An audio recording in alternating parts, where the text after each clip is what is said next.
ባት ነገር ቆርጧል። አንደኛ ስለ ኮሪደር ልማት በጎ ነገር አንስቻለሁ፣ ስለ ባህር በር በጎ ነገር አንስቻለሁ። ተክለ ሃይማኖት ዓላማው ራሱ አልገባኝም። ውድ የታሪክ አለኝ ቲዩብ ተከታታዮች እንደምን ሰነበታችሁ? እነሆ በአዲስ መረጃ ብቅ ብለናል። ተክለ ሃይማኖት አዳነ ወይም የእግረኛው ሚዲያ ባለቤትና መስራች አበባየሁ ደሜ መግለጫ እየሰጠ ይገኛል። እሱም መታሰሩ ይታወቃል። ነገር ግን ቀድሞ የሰጠው መግለጫ ነበር። ይህም መግለጫ ምንድነው? ብዙ ነገሮች የተቆረጡ ነገሮች እንዳሉና እሱ መንግስትን ሲያሞጋግስ እንደነበርና በክፋት አስቦ እንዳላረገው ሲናገር ነበር። በዚህ ጋር አያይዞ ተክለ ሃይማኖት አዳነ ሀሳቡ ምን እንደሆነ ዓላማው ምን እንደሆነ በግልጽ የማይታወቅ ሰው ነው ሲል መውቀሱን ተናግሯል። የግል ምልከታውንም አስቀምጧል። አቶ አበባየሁ የተባለው ግለሰብ የመከላከያ ሰራዊት ልብስ ለብሶ በእግረኛው ሚዲያ ላይ ቀርበው እጅግ አነጋጋሪ የተባሉ ጉዳዮችን አንስቶ እጅግ በሚያወዛግብ ጉዳይ ላይ ቀርቦ ሲናገር እንደነበር ይታወቃል። ይሁንና አበባየሁ እሱም ከስር ሊያመልጥ አልቻለም። መንግስት እሱንም ካለበት አድኖ ወደ እስር ቤት ወስዶታል።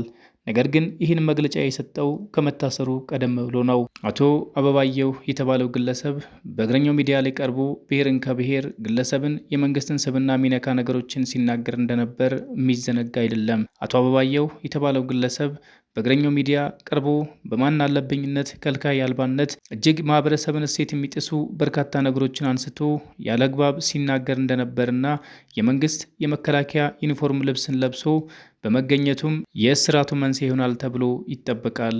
ሚዲያ ድረስ ጠርቶ ያንጓጥጣል፣ ያዋርዳል። ብሔርን የሚሳደቡ ሃይማኖትን፣ ሀገርን የሚያውኩ ሰዎችን ሚዲያ ድረስ ትልቅ እድል ሰጥቶ ውድ የታሪክ አለኝ ቲዩብ ተከታታዮች እንግዲህ እንደሰማችሁት እግረኛው ሚዲያ ላይ ብሔርን ከብሔር ግለሰብን ከግለሰብ ከመንግስት ጋር ያላግባብ ነገር የሚናገሩ ሰዎችን በማቅረብ እግረኛው ሚዲያ አዘጋጁ አቶ ተክለ ሃይማኖት አዳነ ይዘቶችን ሲያቀርብ ለእይታ ማበርከት ቪው ክሊክ ብሎ ይህን በሚያወዛግብ ሁኔታ ጉዳዩም የሚይዝበት ሂደት ጥቂት የማይባል የሙያ መርህና መግባሪያ ደንብን ይጥሳል። ማንም ሰው እንዲታሰርና እንግልት እንዲገጥመው አይሻም። ግን ጠቤለሽ በዳቦ ከሆነ ስትስት ከማረም ይልቅ ለመቅጣት በአይነ ቁራኛ የሚጠብቅ መንግስት አስተዳደር እንዳለ ማወቅ አለበት። በምትሰሩ ስራና የህግና የስነ ምግባር ደንብን ተጠያቂነት ከሚያስከትሉ ጉዳዮች አንጻር ግን የምትችሉትን ጥንቃቄ እንድታደርጉ አድራ ማለት እንወዳለን። እንደዚህ በአደባባይ ወጥተው አለምንም መረጃ ሊኖራቸው ይችላል፣ ውሸትም የእውነትም አለምንም ማስረጃ አለምንም እውነት የፌዴራል ፖሊስ ተክለ ሃይማኖትን በፌዴራል የመጀመሪያ ፍርድ ቤት አንደኛ የወንጀል ችሎት ሲያቀርበው ሐሰተኛ መረጃ በማሰራጨትና ፍትህን ለማዛባት በመሞከር ወንጀል እንደተጠረጠረ ችሎቱ አሳውቋል። የእግረኛው ሚዲያ በቅርቡ መኪና አስመጣለው ካለው ፊንቴክ ብዙዎችን በማጭበርበር ከተጠረጠረ አካል ጋር በተያያዘ ክስ ከተመሰረተባቸው አርቲስቶች ጋር ያደረገው ቃለ ምልልስ በሁለት ክፍሎች አሰራጭቶ ጉዳዩ መነጋገሪያ ሆኖ መቀጠሉ ይታወሳል።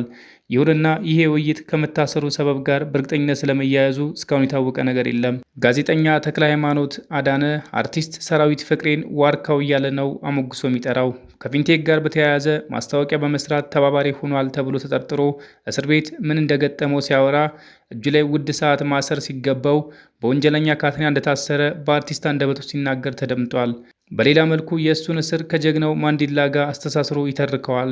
ማንዴላ የታሰረው ለጥቁር ሕዝቦች መብትና ነጻነት መከበር እንደሆነ እየታወቀ ከሱ መታሰር ጋር ፍጹም አይገናኝም፣ ፍየል ወዲያ ቅዝምዝም ወዲህ ይሉት ብቻ እያለ ይቀጥላል። ሀገርን በነጻ ሲያገለግል እንደኖረም ይተርካል። በሌላ መልኩ ከማስታወቂያው ምንም ትርፍ አላተረፍኩም ከአንድ ከተሰጠኝ መኪና በቀር የሚል ክፍያ ካሽም ሆነ ምንም አይነት ነገር እንዳልተቀበለ ይናገራል። በእንዲህ አይነት ጉዳይ ተጠርጥሮ ካቴናን እጅ ላይ አድርጎ እነ በሚል ስለሆነ የተጠቀሰው። ውድ የታሪክ አለኝ ቲዩብ ተከታታዮች እንግዲህ እንደሰማችሁት እንዳያችሁት መረጃውን እነሱን ከእስር ለማስመለጥ ሲል ሲጋጋጥ እነሱ ወደ ወጡበት እስር ቤት ተመልሶ ገብቷል።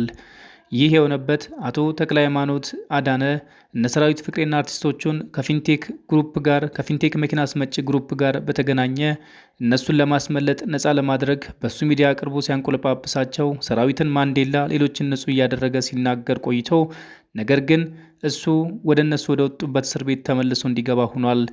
ይህም የሆነበት ደግሞ ሐሰተኛ መረጃ በማሰራጨትና ፍርድ ቤት የያዘውን ጉዳይ እሱ መልሶ ደግሞ ደጋግሞ በማቅረቡ በሚዲያው ተከሷል። ይህ በዚህ እንዳለ አቶ አለማየሁ ከሚባል ሰውዬ ጋር የቀረበው ከዚህ ቀደም በመከላከያ ሰራዊት ልብስ ለብሶ እሱ ሚዲያ ላይ ቀርቦ እንደነበር ይታወቃል። አቶ አለማየሁ ብዙ ነገሮችን ሲናገርም እንደነበር የምታወስ ነው። ጣልቃ እንደ ወያኔ ቆረጣ እየገባ አታስቁመኝ፣ ጀስት አስጨርሰኝ። የሚቀዳው ቀደን ተጠቀምበት ዛሬ። ውድ የታሪክ አለኝ ቲዩብ ተከታታዮች እነሆ መረጃው ይህን ይመስል ነበር። አብራችሁን ስለቆያችሁ ከልብ የመነጨ ምስጋና እያቀረብኩኝ ለቤቱ አዲስ ከሆናችሁ ላይክ፣ ሼር፣ ሰብስክራይብ በማድረግ ከኛ ጋር አብሮነታችሁ ይቀጥል።